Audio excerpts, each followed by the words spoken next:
ಶ್ರೀ ಗುರುಭ್ಯೋ ನಮಃ ಪರಮ ಗುರುಭ್ಯೋ ನಮಃ ಶ್ರೀಮದಾನಂದ ತೀರ್ಥ ಭಗವತ್ಪಾದಾಚಾರ್ಯೇಭ್ಯೋ ನಮಃ.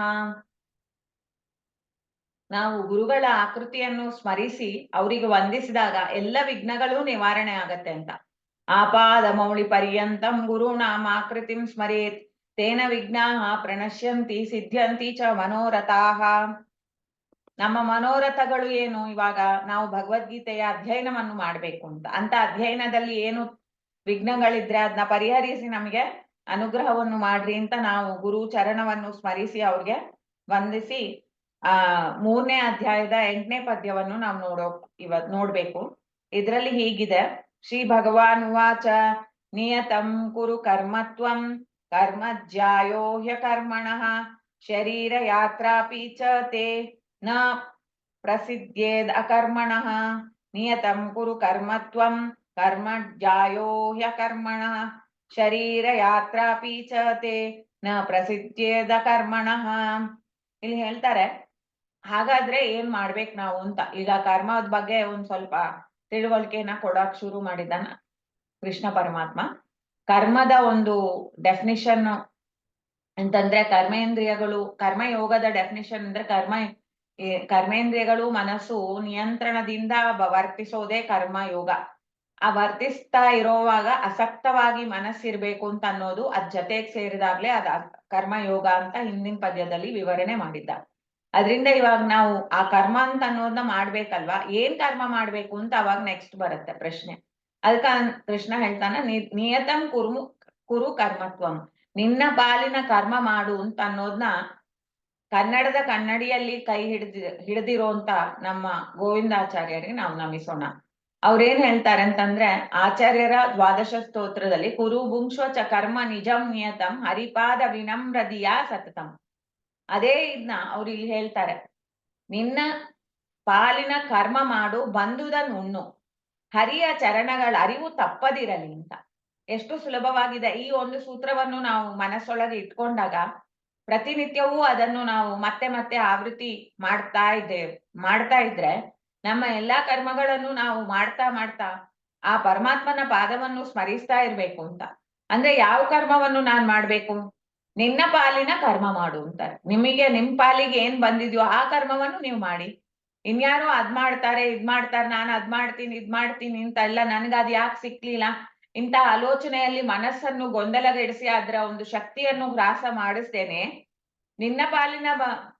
ನಿನ್ನ ಪಾಲಿಗೆ ಬಂದಿರೋಂತ ಕರ್ಮವನ್ನು ನೀನು ಚೆನ್ನಾಗಿ ಮಾಡಿದಂತಂದ್ರೆ ಅದ್ ಯಾವುದೇ ಒಂದು ಚ್ಯುತಿ ಇಲ್ಲದೆ ಮಾಡ್ಬೇಕಾದ್ರೆ ಮನಸ್ಸನ್ನು ಪ್ಯೂರ್ ಆಗಿ ಇಟ್ಕೊಂಡು, ಮನಸ್ಸಿಗೆ ಯಾವುದೋ ಒಂದು ಕೊಳೆಗಳನ್ನ ಅಂಟಿಸ್ಕೊಳ್ದೇನೆ ಪರಮಾತ್ಮನ ಪಾದದ ಒಂದು ಧ್ಯಾನದಲ್ಲಿ ಇದ್ದಾಗ ಆ ಕೆಲಸ ಅಂತ ಅನ್ನೋದು ಆ ಜೀವನಿಗೆ ಪೂರ್ಣ ಪ್ರಯೋಜನ ರೂಪವಾದ ಒಂದು ಪಾವಿತ್ರತೆಯನ್ನು ಕೊಡೋದು.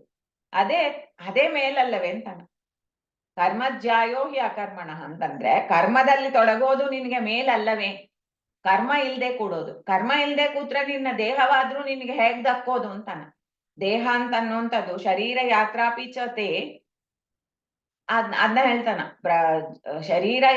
ಶರೀರ ಅಂತ ಅನ್ನೋದೇ ನಿಮ್ಗೆ ಈ ಪ್ರಪಂಚದಲ್ಲಿ ನಮ್ಮ ಒಂದು ಜರ್ನಿ. ಅದು ಆ ಜರ್ನಿ ಅಥವಾ ನಾವು ಹೋಗ್ಬೇಕಾದ ಜಾಗ ಏನು ಅಂದ್ರೆ ಮನಸ್ಸಿಂದ ನಾವು ಎತ್ತರಕ್ಕೆ ಇರ್ಬೇಕಾದದ್ದೇ ಈ ಇಡೀ ಜರ್ನಿಯ ಗುರಿ. ಮನಸ್ಸು ಅಂತ ಅನ್ನೋದನ್ನ ಎತ್ತರಕ್ಕೆ ಏರಿಸ್ಬೇಕಾದ್ರೆ ದೇಹ ಇರ್ಬೇಕಲ್ಲ. ದೇಹದೊಳಗೆ ಜೀವ ಇದ್ದಾಗ ಅವನಿಗೆ ಮನಸ್ಸಿನ ಒಂದು ಸೌಲಭ್ಯ ಇದೆ. ದೇಹ ಅಂತ ಅನ್ನುವಂಥದ್ನ ಬಿಟ್ಟ ಅಂತಂದ್ರೆ ಅವನಿಗೆ ಮನಸ್ಸನ್ನು ತರಬೇತಿಗೊಳಿಸುವಂತ ಅವಕಾಶ ಇಲ್ಲ. ಏನು ಅವ್ರಿಗೆ ಮಾಡಿರುವಂತ ಪಾಪಕ್ಕೆ ಅವ್ರಿಗೆ ದುಃಖ ಅನುಭವಿಸೋದು, ಮಾಡಿರುವಂತ ಪುಣ್ಯಕ್ಕೆ ಸ್ವರ್ಗದಲ್ಲಿ ಸುಖ ಅನುಭವಿಸೋದು.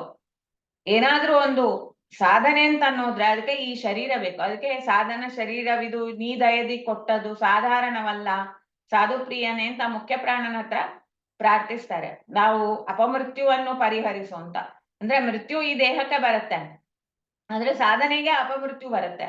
ಯಾಕೆಂದ್ರೆ ಸಾಧನೆಗಾಗಿ ನಮ್ಗೆ ಈ ದೇಹ ಇದೆ, ಅದನ್ನ ಬಳಸದೆ ಹೋದಾಗ ಅದಕ್ಕೂ ಸಾಧನೆ ಅಂತ ಅನ್ನೋದೇ ನಿಂತು ಹೋಗ್ಬಿಟ್ರೆ ಅದೇ ಒಂದು ಮೃತ್ಯು. ಅಂತ ಮೃತ್ಯುವನ್ನು ನನಗೆ ಕೊಡ್ಬೇಡ ನೀನು ಮುಖ್ಯ ಪ್ರಾಣ. ಈ ಶ್ವಾಸ ಉಚ್ಛ್ವಾಸದ ಮೂಲವಾಗಿ ದೇಹಕ್ಕೆ ಒಂದು ಅಪಮೃತ್ಯುನ ನಿವಾರಣೆ ಮಾಡ್ತಿ.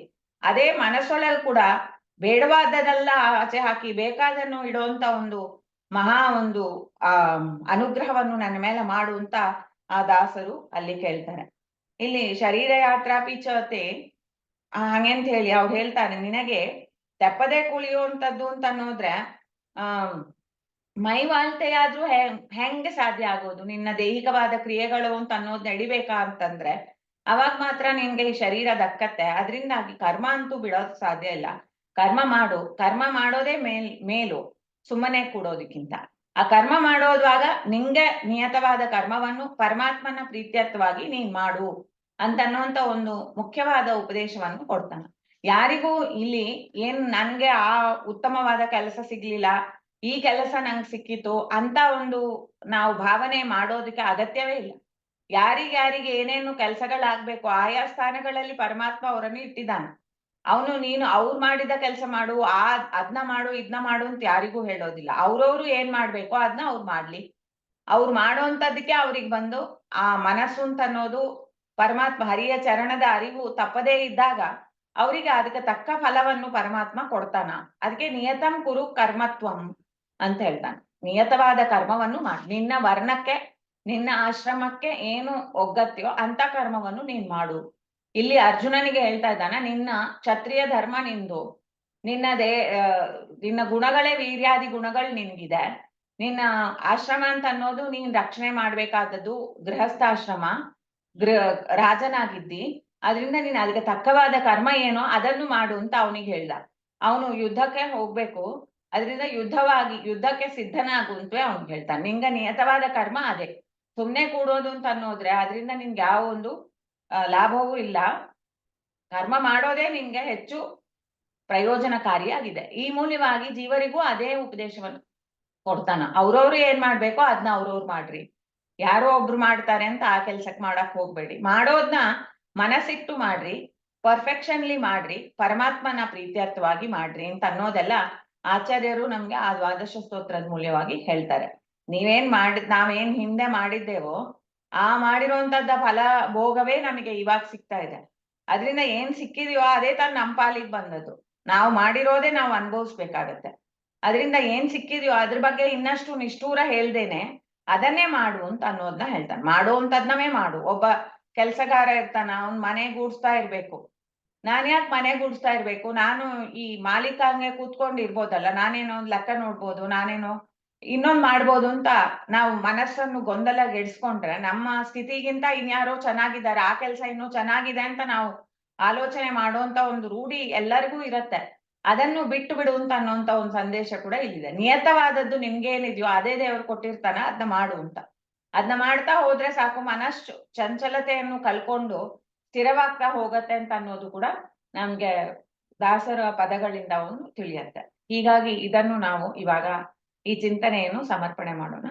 ಅಸ್ಮದ್ ಗುರುವಂತರ್ಗತ ಭಾರತೀ ರಮಣ ಮುಖ್ಯ ಪ್ರಾಣಾಂತರ್ಗತ ಶ್ರೀ ಲಕ್ಷ್ಮೀನಾರಾಯಣ ಪ್ರೇರಣೆ ಲಕ್ಷ್ಮೀನಾರಾಯಣ ಪ್ರೀತ್ಯರ್ಥಂ ಶ್ರೀಕೃಷ್ಣಾರ್ಪಣಮಸ್ತು. ಹರೇ ಶ್ರೀನಿವಾಸ.